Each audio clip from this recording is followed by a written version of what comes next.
जी हाँ, चल पड़े हैं विकास की ओर, विकास की गंगा बहाने।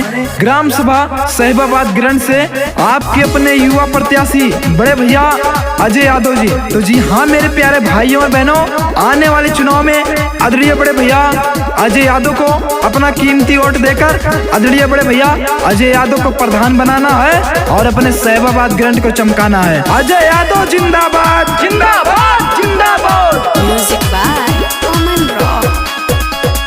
अजय यादव भैया मेरे दिलेर हैं, ग्राम सभा साहिबाबाद के शेर हैं, ए भैया अजय यादव भैया मेरे दिलेर हैं, ग्राम सभा साहिबाबाद के शेर हैं। ग्राम सभा साहिबाबाद ने ठाना है अब की प्रधान अजय यादव को बनाना है, अब की प्रधान अजय यादव को बनाना है। ग्राम सभा साहिबाबाद ने ठाना है अब की प्रधान अजय भैया को बनाना है। जो कर न सका कोई वो काम कर देंगे, गरीबों का पूरा अरमान कर देंगे।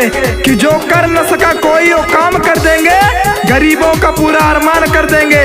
5 साल तो क्या उम्र भर कोई नहीं भूल सकता, क्योंकि बनकर प्रधान ऐसा काम कर देंगे, क्योंकि बनकर प्रधान ऐसा काम कर देंगे। ये कहना है आदरणीय बड़े भैया अजय यादव का। तो जी हाँ मेरे प्यारे भाई और बहनों, भूल न जाना अब की बार सिर्फ और सिर्फ अजय यादव को प्रधान बनाना है। अजय यादव जिंदाबाद जिंदाबाद जिंदाबाद। कौनो विरोधियन के झांसे में न आया, अब की प्रधान अजय भैया के बनाया, भैया के बनाया। कौनो विरोधियन के झांसे में न आया, अब की प्रधान अजय यादव के बनाया। सारी जनता ने अब किया ही ठाना है, अजय यादव को प्रधान बनाना है, अब की प्रधान अजय यादव को बनाना है। ग्राम सभा का विकास कराना है, अब की प्रधान अजय भैया को बनाना है। अब की बार मिटा दो उन हस्तियों को, कि अब की बार मिटा दो उन हस्तियों को जो जीतने के बाद भूल जाते हैं आपकी बस्तियों को। तो जी हाँ अब की बार अजय यादव को प्रधान बनाना है।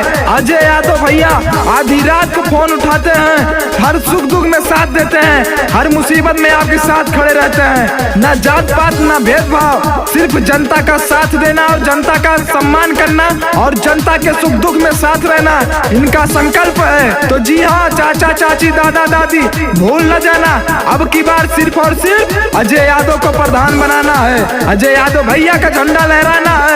अजय यादव जिंदाबाद जिंदाबाद जिंदाबाद। म्यूजिक बाय ओमन रॉक।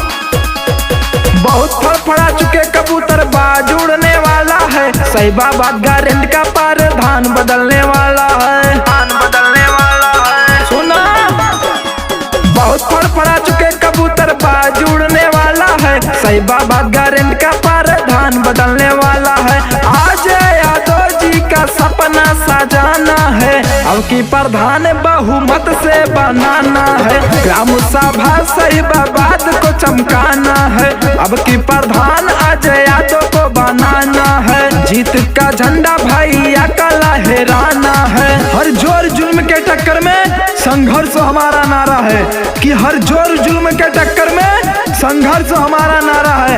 हर जनता को न्याय मिले यह संकल्प हमारा है, ये कहना है आदरणीय बड़े भैया अजय यादव का। तो जी हाँ मेरे प्यारे भाइयों और बहनों, साहिबाबाद ग्रंथ से चल पड़े हैं विकास की ओर, विकास की गंगा बहाने।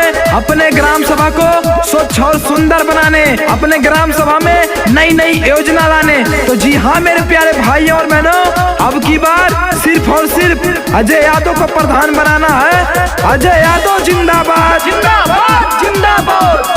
म्यूजिक बाय ओमन रॉक। गाली गाली बिजली पानी रोड बनवाएंगे, सरकारी सुविधा का लाभ सब दिलाएंगे, लाभ सब दिलाएंगे, लाभ सब दिलाएंगे। गाली गाली बिजली पानी रोड बनवाएंगे, सरकारी सुविधा का लाभ सब दिलाएंगे। कहते रमेश मन में दीनेश दीवाना है, अब की प्रधान अजय यादव को बनाना है। ग्राम सभा साहिबाबाद को चमका लगाना है। अब की प्रधान अजय यादव को बनाना है। अब की प्रधान अजय भैया को बनाना